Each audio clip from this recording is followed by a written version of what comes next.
Ya Pak. Mas saya. Untuk garam ini Pak, kira-kira ada peningkatan harga tidak? Peningkatan harga ini HPP ya, HPP. Banyak yang tanya ke saya HPP. Gini, saya kasih tahu sejarah HPP itu tahun 2000 saya, Pak Zaki, itu yang bocoran impor mohon ditindak. Di atas kertas saja, itu kan goblok itu. Nggak mungkin dia nyerapnya naik, impornya naik, mesinnya podo Pak. Angka-angka serapam bodong itu terjadi, dan itu yang dijadikan sebagai dasar mereka untuk impor. Dia itu pensiun kan, udah pensiun, udah pensiun. Sekarang dia menjadi ketua asosiasi pengguna garam impor.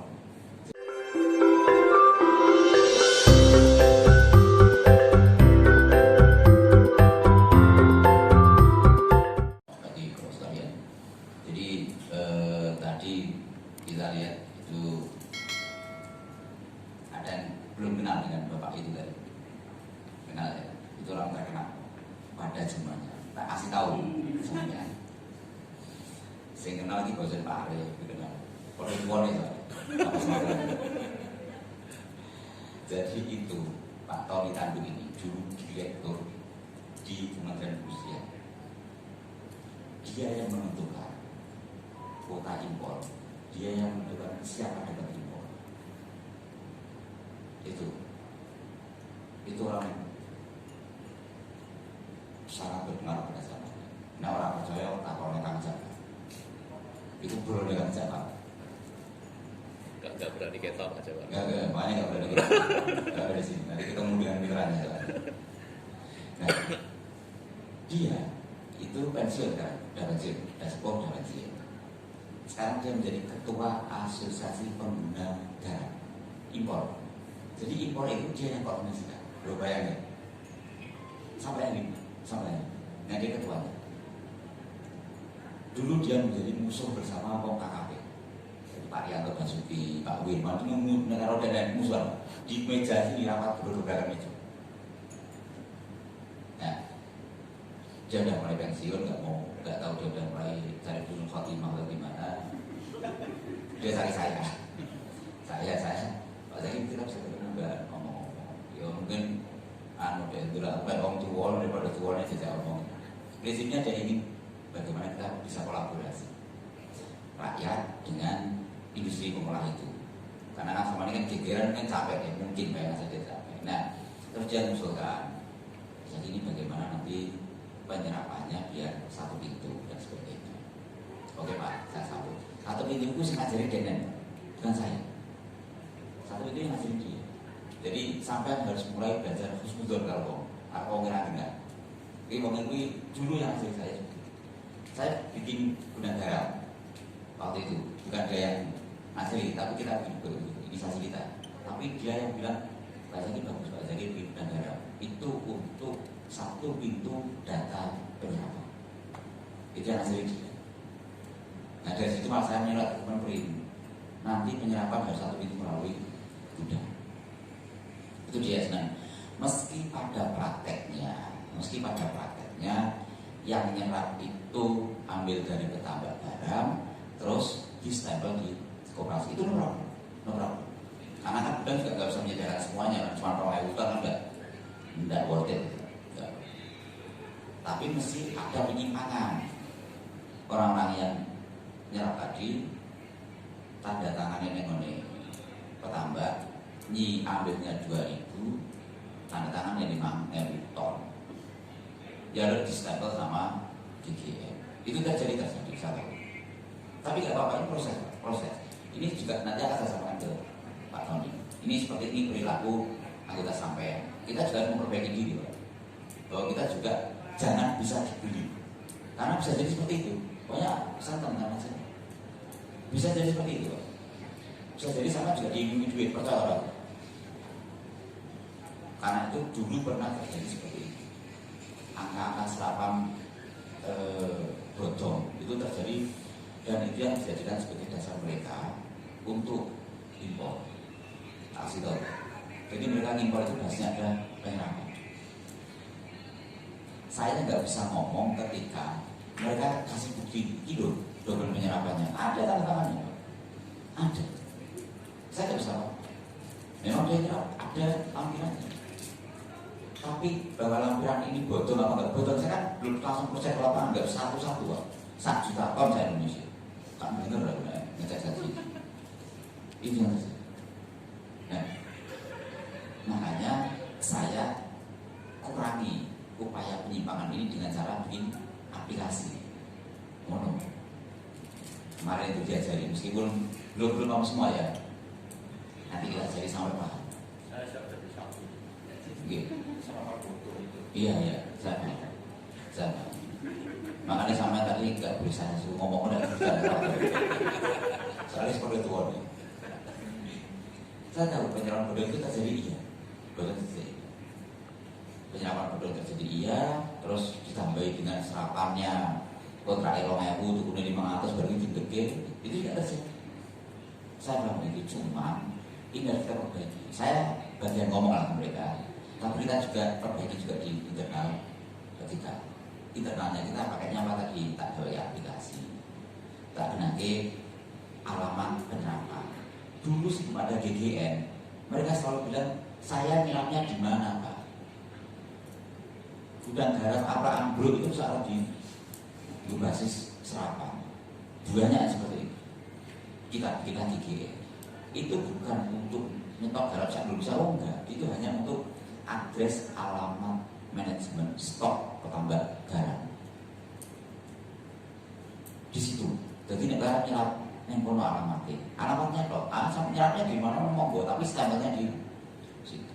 Nah, ke depan pengelola GGN kudu iso bayangke sampai nyerapnya di mana Pak? Ini Pak Sopo Pak Edi, dia udah tahu kan pasti, oh iya Pak Edi, semene nggak mungkin, atau oh oke mungkin, kayak gitu gitu. Kalau kita telepon uangnya benar juga semuanya gitu Pak.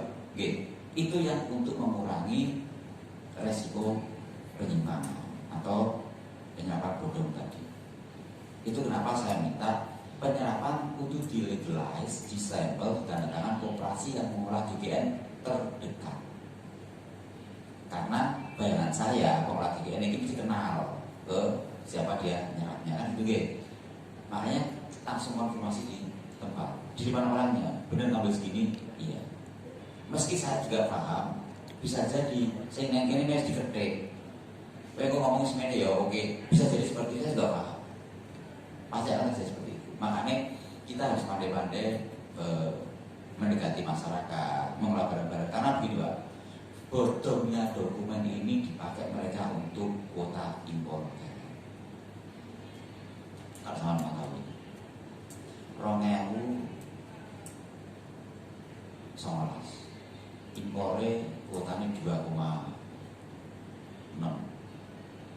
2020 kemarin itu 2,9 juta. 2021 ini itu 3,07 juta ton kuota ini. Enggak pernah turun, selalu naik. Dia rasanya apa? Saya juga nyerapnya naik terus. Tak mungkin sampai naik terus. Biar rumusnya naik terus sementara kuota segini. Di atas kertas saja itu kan goblok. Enggak mungkin dia nyerapnya naik, impornya naik. Mesinnya podo Pak. Kan tidak mungkin. Mesin kan kapasitas sama. Apa dia nambah mesin pengolah? Kalau nyerapnya naik, impornya naik, ujung mesinnya dia nambah. Logikanya kan ini tidak ada tambahan investasi baru, sementara di laporan dia impornya naik, serapannya. Aku paham, cuma aku nggak bisa ngomong di rapat ketika data kita tidak ada. Paham ya? Saya nyambung Pak Zeki untuk penyerapan. Di Sumeneb itu yang hanya melakukan minta tanda tangan Pak Zeki, minta tanda tangan penyerapan cuma PT Susanti itu Pak. PT Susanti itu Pak. Oh iya. PT yang lain belum. Ya, ya. Jadi gini, PT Susanti itu mau misalnya paling tertib di antara yang lainnya, agak paling tertib juga. Tapi dia juga kemudian komplain ke saya. Pak Sandi itu dia itu kan modusnya dia tertib, hanya dia menurunkan harga kan gitu biasanya kan. Zamannya harga diturunin. Ono sing mainnya fraksi di GDI kan gitu. Dia mainnya di penurunkan harga. Terus dia juga komen saya, Pak Zaki, itu yang bocoran impor mohon ditindak. Karena kalau dia nyerap, terus garam dia yang dari Sapan itu kan diolah jadi kapal dan sebagainya. Jadi kapal Santi apa? Kapal. Itu kalah sama garam IKN yang bahan bakunya impor. Makanya kemarin saya bilang ada pengimpor, saya juga pengimpor juga. Ada pengimpor yang dia komplain terhadap besar impor. Ini Santi, ini komplain saya Pak 2 tahun yang lalu, terus sebulan yang lalu telepon lagi untuk masalah yang sama. Tapi kan KKP nggak bisa ngomong besar impor. Saya tuh kalau ngomong ke Kementerian, dia bilangnya begini, urusin polisi aja Pak. Ini kurang ajar malah kayak gini. Kurang ajarnya begini, dia yang rekomendasi impor, tapi dia nggak tahu jawab kepada distribusi yang ilegalnya, kan gitu. Nah ini kalau di kami saya sedang coba masukkan pengawasan distribusi di Perpres. Jadi nanti ada tim kami yang punya legalitas untuk bisa masuk ke pengawasan distribusi. Sampai kan Pak. Jadi perlu Bapak pahami bahwa yang kita lakukan orang minggungin ini dong enggak. Regulasi kita toto. Kalau di rapat lintas kementerian Pak, ini sudah jarang rapat offline ini, jadi rapatnya kan online. Dulu ya kita rapat semeja gini ya, kita bilang gini aja Pak, kita berkelahi aja deh daripada kita rapatnya ribet. Karena masih berkelahi kan, dia mau nyapa kita mau nyapa pasti gitu, daripada ribet ya kita berkelahi aja ribet gitu. Soalnya kita ada gimana juga. Tapi saya ingin sampaikan ini bukan buat saya juga enggak. Saya ingin menyampaikan bahwa jenengan itu kita bawa ke arah yang lebih baik. Saya hanya ingin jenengan ini jadilah yang jenengan jadi lebih baik. Itu aja. Saya minta sampean mulai berpikir ke hilir, mulai sinau pasar, yuk belajar. Nek jenengan ra iso, tekane sampean wis sedo kok enggak bisa, sudah meninggal kok enggak bisa. Muga-muga anakku tuh iso. Sono. Saya pernah ngomong ini ke Demak, Pak. Kan orang Demak. Tak ceritanya ini, Pak. Sama aku mikir, Pak. Di hilir sama aku belajar pasar. Wah, Pak, kesel Pak. Aku setua ini. Ini Pak, aku gak ngomong sampean. Aku ngilang anak putumu. Kok nek gede Pak sampean ini gak tega. Kalau gedenya seperti dia, saya gak tega. Paling tidak lebih baik dari Bapak. Itu yang kita ingin. Kita nggak ingin membangun generasi yang lebih buruk dari kita. Kudu lebih baik dari kita. Sama di garau, mbah-mbah kita hanya main di ngeruk uya. Tapi kita sudah sekarang masuk ke manajemen stoknya, ditoto. Saat ini mulai sinau mulai seperti apa. Kemudian nanti belajar sampai ke pasar. Gitu Pak Bro ya. Itu yang kita ingin bikin legacy warisan ke generasi setelah kita. Kita nggak bisa baik sekarang mergone banyak tantangan, you know problem. Tapi paling nggak kita sudah menunjukkan bahwa kita ke arah sini. Yang meneruskan kita tahu nanti arahnya menuju ke sini. Tidak stagnan mengenai garuk ya, nggak masalah. Kayak Pak Amro ini dia kamuflase, dia kadang pakai capeng garuk ya, kadang pakai dasi keluyuran ke pasar. Dia kamuflase. Ya, bunglon itu kadang ada bagusnya. Ada bagusnya. Tapi itu penting bahwa kita bisa berperan di sini, kita juga bisa berperan di sana. Itu penting karena kalau tidak, ruang kosong di mana kita nggak berperan akan diambil oleh orang lain. Paham ya? Ini yang harus kita sadari bareng-bareng. Dulu kita dianggap tabu, Pak. Tabu untuk dodolan di pasar. Ya Pak Argi, petani yus garu iya kan itu terus seperti pasar nanti urusannya dagang. Dan bagi ini yang pedagang, untungnya besar itu di pedagang sampai di ujung pemasaran sana. Kita nggak boleh Pak, maksudnya nggak boleh. Biar nanti urusannya middleman sampai pengolahan sampai itu paksa. Kan kalau kabeh Pak. Dan kita dipaksa untuk menurunkan harga. Kan ini terjadi seperti itu terus. Gak dibeli ya sudah. Saya yang lainnya. Itu sama ya, gak beli ya sudah. Saya bisa impor. Ini yang terjadi. Saya tidak ingin kita petambak garam ini punah hanya karena kita nggak bisa bersaing. Berikutnya Pak, berikutnya itu yang kita lakukan adalah impor semua.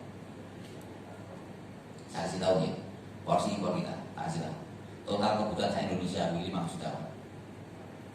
Produksi kita mentok dulu, rom sudah. Turunnya impor kabeh. Berarti paling tidak 60 sampai 70% kita itu impor. Sisanya itu produk lokal. Sampai hari ini. Jangan sampai nanti impor datang terus, kita kalah saing, kita nggak bisa masuk ke pasar, terus tutup. Bukan program ditutup, saya belum nggak, bukan itunya. Sampai saya pikir sampai.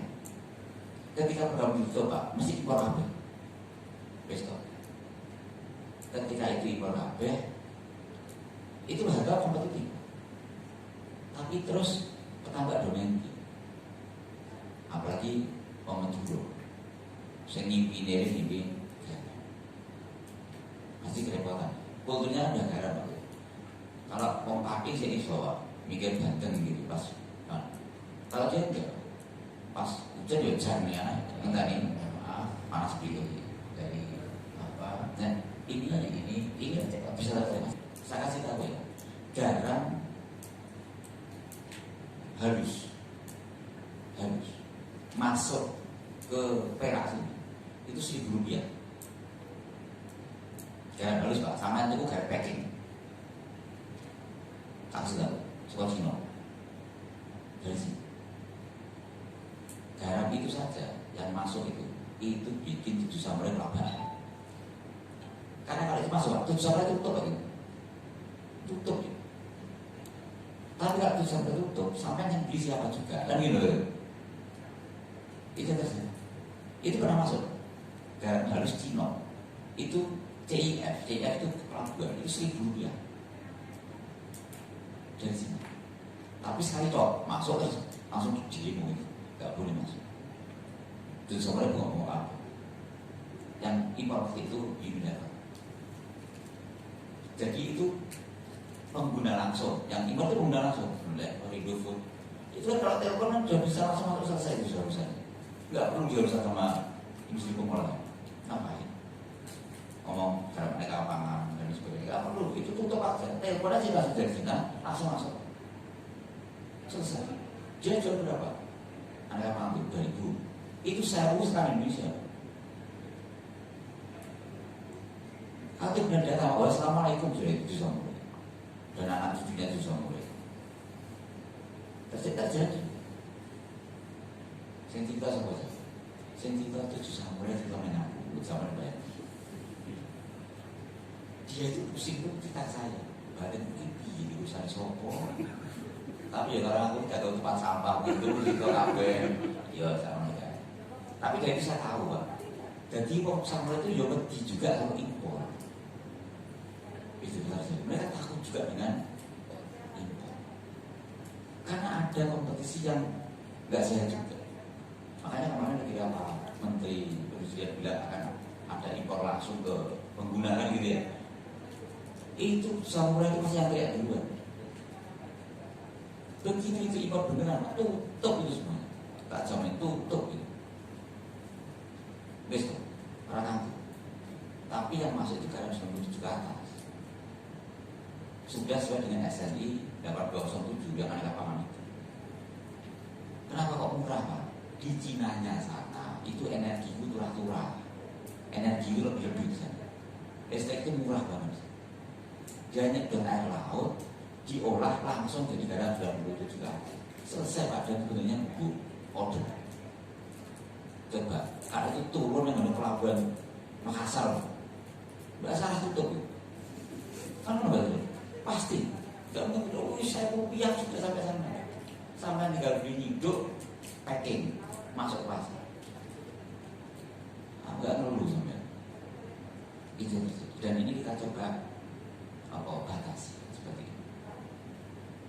Nah, ada gunanya juga sampai tidak teriak karena dia ketakutan dengan garam halus ini. Ada gunanya juga. Makanya saya Pak tidak menutup diri untuk diskusi dengan siapapun, bahkan konon musuh sekalipun.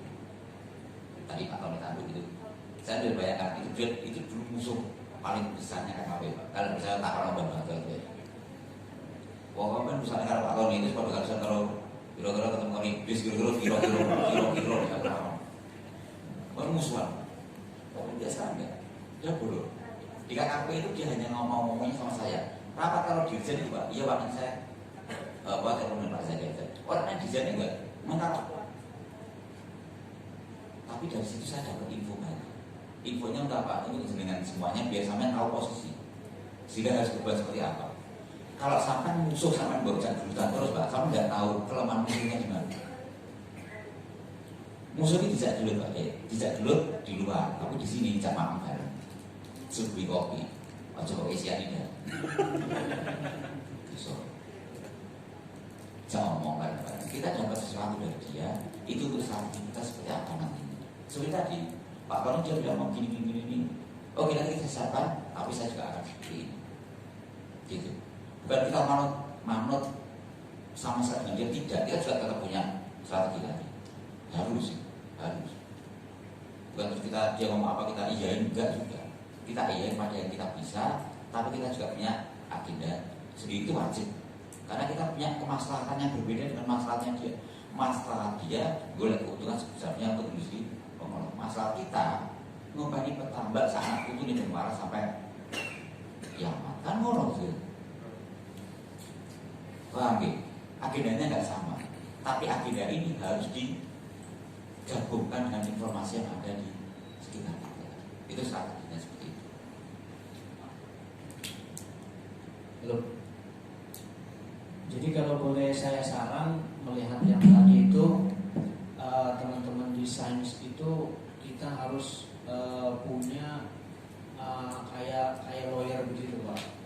Jadi ketika di lapangan ada penyimpangan baik itu oleh importir atau apa, itu kita bisa paling tidak ke depan itu sedikit menggertak mereka lah, bahwasanya kita juga punya lawyer. Sebab begini, ada juga lawyer yang peduli terhadap nasib para petambak garam kayak kita seperti ini. Contoh, saya teringat sekitar sebulan yang lalu saya itu adik angkat adik kelas di pesantren gitu Pak, dia lawyer lumayan terkenal. Terus dia kenal jaringannya itu di BAIS, Badan Strategi Badan Intelijen Strategis kayak begitu Pak. Jadi dia tahu posisi kapal di seluruh Indonesia ini, siapa yang lagi di mana, titik di mana, ini muat apa segala macam itu tahu. Jadi paling tidak kalau seandainya ada keluhan atau ada penyimpangan, kalau cuma kita kalau kita cuma ngomong di sana ada penyimpangan, di sana ada perembesan gitu, kayaknya cuma dianggap angin lalu aja. Mungkin ke depan jangka panjang kita harus memikirkan bagaimana kita supaya bisa menggandeng paling tidak saya itu dan ada salah satu jenderal bintang 2 itu dia welcome untuk membantu permasalahan-permasalahan yang ada di petambak garam itu, seperti itu Pak. Mungkin saran dari saya Pak. Masih Pak. Ini kalau mau tahu saudagar sejati punya jaringan jenderal yang bisa berhubungan. Jadi gini, itu saran yang bagus. Nanti berikutnya memang ke depan pasti kita harus punya seperti itu. Kalau sudah punya jaringan distribusi bisnis sebagainya, kita harus punya seperti itu. Harus ada.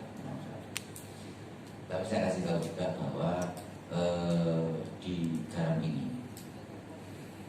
ini kantor BIN, Badan Intelijen, itu biasanya datang ke ruangan saya. Dia nanya mana-mana yang potensial penyimpangan dan sebagainya. Jadi orang itu penyimpangan itu Pak, itu laporan resminya sudah sampai presiden melalui BIN. Yang masih bocoran itu saya.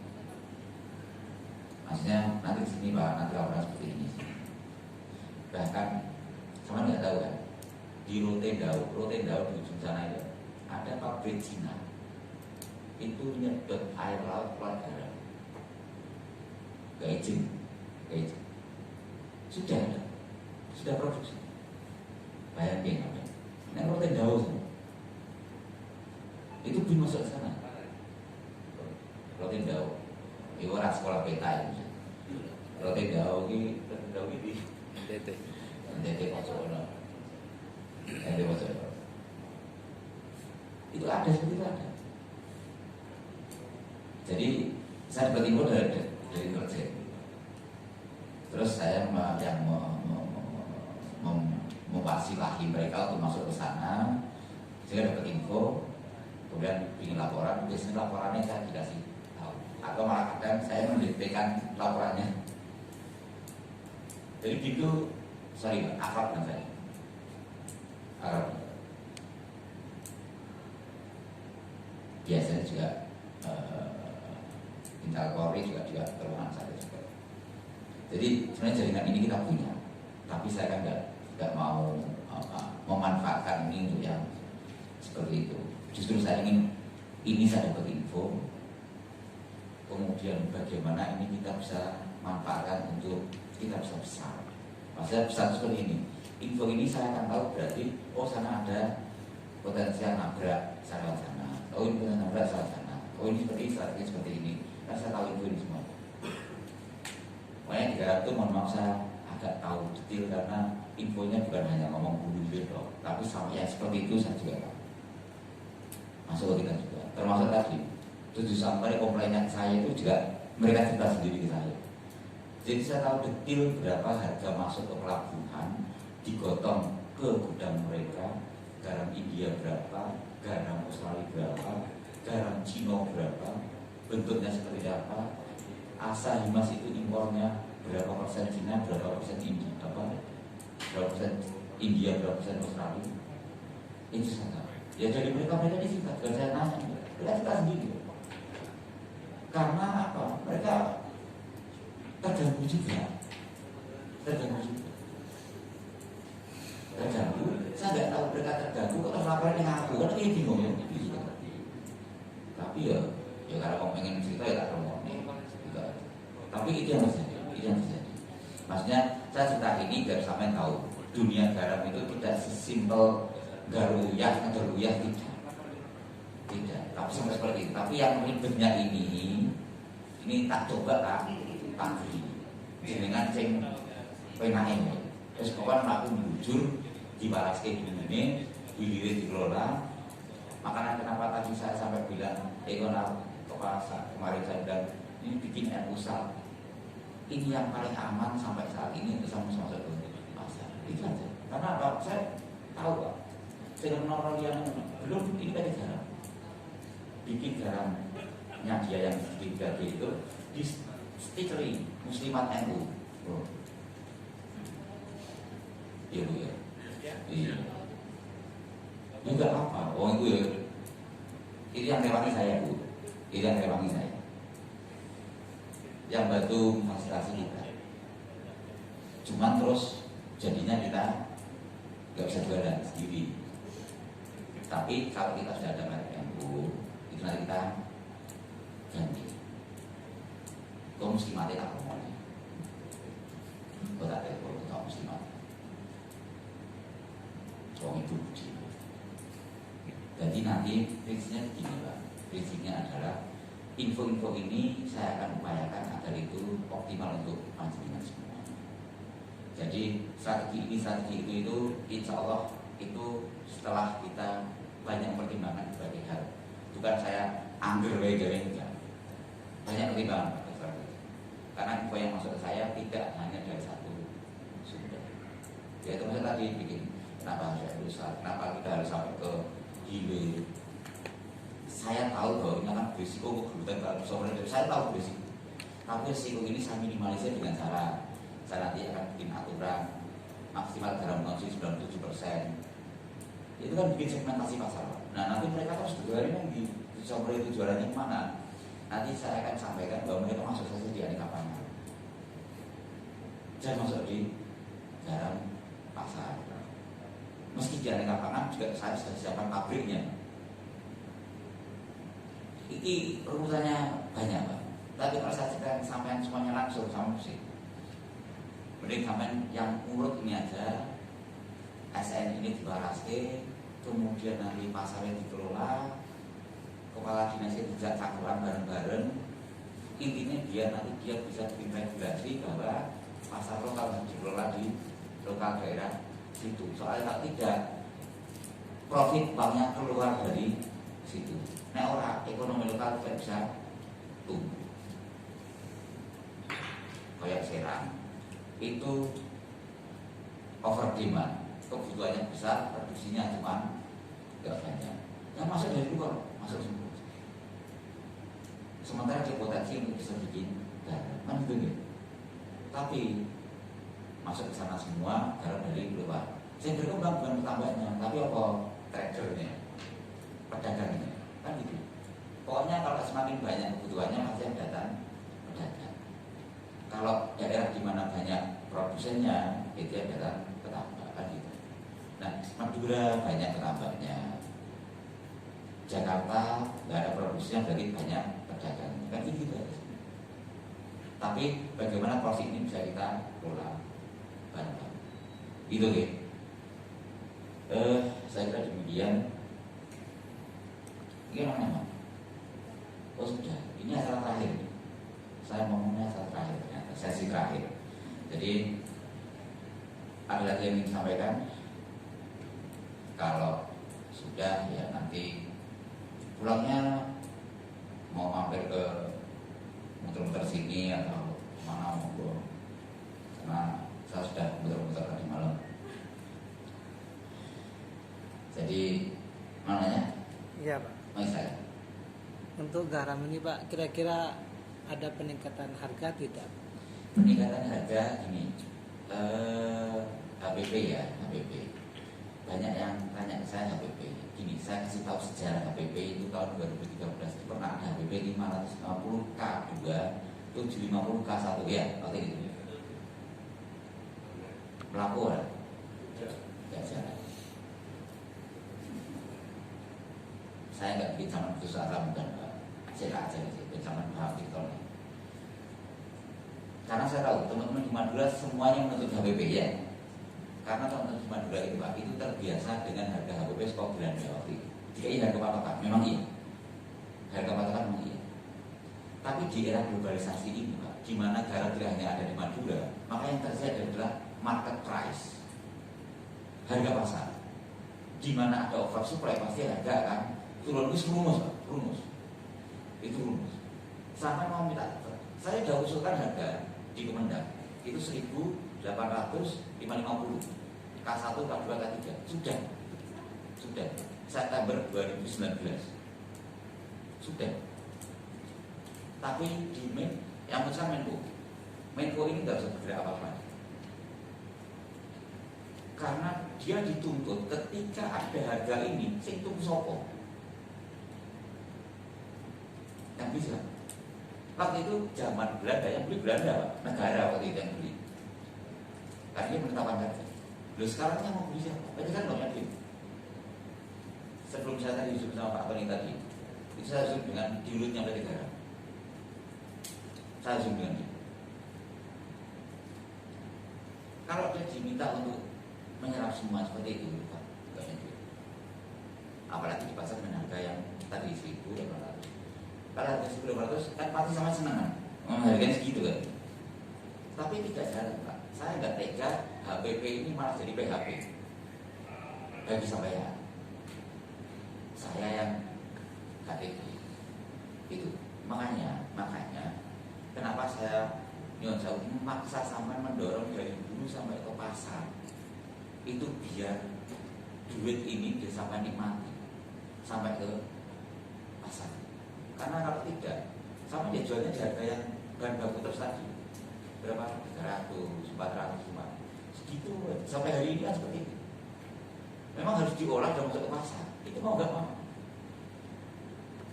Kalau nggak percaya tanya Mbak Sam, dan dia juga mengelola diproduksinya sampai ke pasar. Ya duitnya di situ. Memang mindsetnya sekarang harus mulai diubah. Bahwa kita harus mulai masuk ke pasar. Saya dorong HPP itu Pak 2 tahun yang lalu. Sampai hari ini saya kalau tahu juga masih nanyakan iya. Tapi itu keputusan dengan di KKP. Tapi juga saya juga bilang memang aku membaca. Kalau HPP ini ada, apa ya semua? Karena pasti kudu duit Pak. Harus kita ada duit. Dulu zaman Soeharto ada HPP Pak. Duitnya dikasih KUD. Belinya lewat KUD. Tapi KUD kasih duit untuk beli. Nanti terus ngepul nih negara. Waktu itu seperti itu. Seakan-akan logis. Tapi saya tidak rekomendasi kebijakan seperti ini. Ini bukan hal yang cerdas, tapi menjumuskan. Memanjakan iya, tapi begitu itu tidak ada duit untuk membeli. Seperti saat ini tidak duit, sama kolap semua. Karena sama hanya akan dibudayakan, berbudaya di hulu, tidak tahu pasar seperti apa. Karena sama merasa nyaman kalau di situ. Kenapa saya berkali-kali bilang sama harus belajar hidup? Itu karena, mohon maaf, dunia sudah seperti itu. Sudah nggak zamannya sama main lagi di ceritanya Pak Ahbab ini. Kenapa dia kita dorong untuk masuk ke pabrik besar? Ini orang Belanda tak suruh datang ke Indonesia untuk mengajari dia bagaimana manajemen Frisian Flag susu. Yang pabrik susunya itu bahan bakunya ada dari anggotanya Pak. Jadi hulu hilir itu jadi satu. Saya tak tanya, Belanda yang jajah kita saja ngomongnya hulu hilir jadi satu. Tapi dia ngajari kita hulu urusannya pribumi, hilir urusannya kamu saya. Itu saya ngajari londo. Gak percaya? Sampai tahu cerita sejarah tanah paksa, kultur stelsel itu yang dipaksa ngambil sih, dipaksa nanam sih, terus dibeli dengan harga sak gelem-gelem ya kan gitu. Itu yang terjadi dan itu masih berlaku sampai hari ini. Iya, sama pernah tahu market 3 tahun. Saya nggak mau budaya ini terus berlangsung terus. Kasihan anak cucu, kasihan anak. Nah, sorry tadi terkait dengan harga itu hanya sementara sebenarnya, tapi itu bisa tetap kita dorong, kita dorong karena ini surat sudah masuk, kita sedang diskusi di internal Kemenko, cuma memang mereka mempertimbangkan itu karena sudah ada duit, sudah ada skema penyerapan. Kemarin saya diajak diskusi dengan teman-teman di Kementerian Koperasi karena yang dimandati untuk menyerap itu Kementerian Koperasi duitnya. Terus dia nanya saya, Pak Zaki ini gimana skemanya? Dia mau pakai LPDP, pakai duitnya LPDP. Oke, terus yang nyerap siapa? Koperasi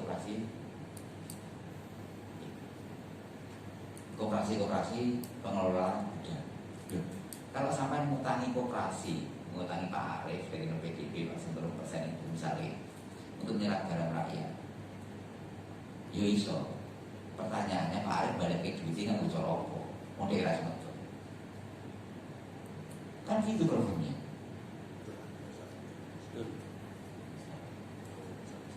Biar KUD itu dikontrolnya oleh negara. Negara kasih duit sampai KUD, serap garam rakyat, terus store ke PT Garam dengan harga tertentu. KUD dapat untung kan gitu. Tapi sekarang kalau Pak Arif dikasih kredit dari LPDP, beli garam rakyat, terus jual ke PT Garam, bisa PT Garam? Belum tentu Pak. sak berbes dari rasa Indonesia kok dari berapa gitu. Jadi ini saya cerita ini kita harus aware bahwa dunia ini sudah berbeda, tapi kita masih berpikir bahwa kita ini kayak zaman dulu sing ada harga acuan. Terus kenapa ini nggak bisa semua sama cek di semua komoditas podo, mau garam, mau bawang, podo, dunia ini pak enggak sama, nggak usah mau garam, dulu cerdas pun sama, dikasih harga tertentu. Zamannya Belanda, karena apa? Dia punya market di Eropa, garam dijual di Eropa juga. Nah, kecuali kalau kerjanya catatannya, aku sekolah pak. Jadi dia punya market pak, jelas. Jadi aku nyerap dengan harga sekian, tak siapin grade sekian, itu kan modal kan. Dia jualnya itu ada masalahnya. Tapi kalau sekarang pasar ini dikompetisikan dengan impor masuk, pasti oversupply. Oversupply pasti apa? Harga turun. Kita nggak bisa mengontrol impor, tetapi kita dipaksa untuk beli garam. Nggak bisa juga sama impor. Kan gitu harusnya. Itu problemnya. Problem existing yang harus kita pahami, dan ini menjadi sistemik. Makanya daripada kita head to head, habiskan energi ini terus saya cari di jalan lain. Apa? Yuk kita masuk ke pasar. Terus tak boleh ke pasar sing smooth, sing para bakal gegeran. Saya pakai nama NU Sar. Itu bagian dari apa? Cerita yang ada selama ini. Saya coba carikan sama jalan keluarnya. Kalau sama tak kasih merek yang lain pak, barang rakyat tetap digegeri bom, nggak percaya kan? Itu ya, karena dominannya sudah seperti ini sekarang. Jadi ini hasil dari beberapa pertimbangan sebenarnya, bukan dari saya sendiri. Pertimbangan banyak, saya ngasih clue seperti ini ke jenengan semuanya, biar kita bisa tetap jalan di bisnis. Ini tidak dari satu sisi, dari banyak sisi. Intinya agar jenengan tetap survive dan lebih mulia di dalam saat ini. Karena kalau jenengan mulia, saya husnuzon anak buah sampai juga tetap ikut mulia. Orang sampai mbak saya. Tadi nenek surga itu ojo WA ngejak kancane, ojo kabeh orang surga, aku surga itu wobo mah. Sampai dia orang kancane repot. Boleh kotor, bisa cek kalau mobil, nggak orang boleh kotor. Itu ya. Saya kira demikian. Ada lagi? Oke, kalau tidak, itu tadi. Oke, oke. Saya kira demikian. Terima kasih Bapak Ibu sekalian dari hari Selasa Kamis hari ini. Ini saya kira banyak hal yang baru mungkin Bapak Ibu dengar dari meeting kita kali ini. Kita sudah mulai kemana, kita proses seperti apa, kemudian kita mau kemana ke depannya, kemudian bagaimana mengelola organisasi koperasi ke depan, dan seperti saat ini. Nanti yang sudah mulai paham bahwa ini ke arahnya mana, yang belum jadi anggota sign ya monggo jadi anggota silakan, tapi jangan badan hukumnya beda, karena kalau A plus B itu sama dengan A plus B, tapi kalau A plus A sama dengan 2A kan gitu. Jadi satuannya disamakan, maksudnya Bumdes sudah gabung kalau koperasi, ya koperasi gabung kalau koperasi. Misalnya gitu, ini strategi saja, monggo saja nanti disiapkan. Prinsipnya adalah kita bergerak bareng-bareng untuk kesejahteraan bareng-bareng. Manajemennya harus sama, harus satu pintu manajemen, dan nanti membangun kepercayaan bersama. Ini saya juga sedang ditunggu oleh teman di BNI. Nanti saya akan sampaikan ke mereka bahwa nanti kalau itu sudah mulai ada produknya, jualan dan sebagainya, itu nanti tidak ada pembayaran cash, semuanya basis tidak ada duit yang berkeliaran. Kita semuanya satu jadi bayarnya dan baginya pun tidak pakai duit, semuanya pakai transfer. Itu untuk membangun kepercayaan kita. Soalnya sok kadang duit sudah dipegang, anaknya cek loro bayarnya sesuk meneh. Kan gitu biasa seperti itu ya.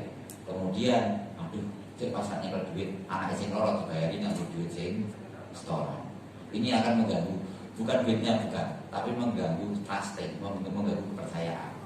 Bukan duitnya bukan, tapi mengganggu kepercayaan. Ini yang kita coba eliminasi dengan cara kita pakai skema perbankan. Itu Pak Arif, mohon maaf. Ini kita perlu membangun ini untuk jenengan ke depan. Saya kira demikian dari panitia. Kalau ada kurang-kurang mohon maaf. Semoga ini bisa berlanjut. Nanti kalau sudah mulai ada produk itu, saya harapkan ya mumpung maksimal sak bungi poso itu sudah keluar produk itu. Jadi nanti kita bisa coba berproduksi. Kemudian nanti kalau itu memang sebelum poso ada, ya nanti kita Mas Eri dijadwalkan untuk rapat di pengurus-pengurus. Nanti kita siapkan koordinatnya seperti apa. Jadi ini memang seakan-akan di saat ini Kang Ja'far ini menjadi tumpuan orang banyak, kira-kira seperti itu. Semoga lobbynya beliau ke Bu Linda, soalnya beliau ahli nek lobby menurut kemudian kalau Ahmad ya, itu bisa segera realisasi. Begitu. Matur nuwun bagi semuanya. Mohon maaf nanti dari hari ini sudah check out semua atau masih besok? Hari ini check out. Nanti kalau mau extend berarti nambah dewi bayar. Itu aja. Oke, dari saya demikian. Wassalamualaikum warahmatullahi wabarakatuh.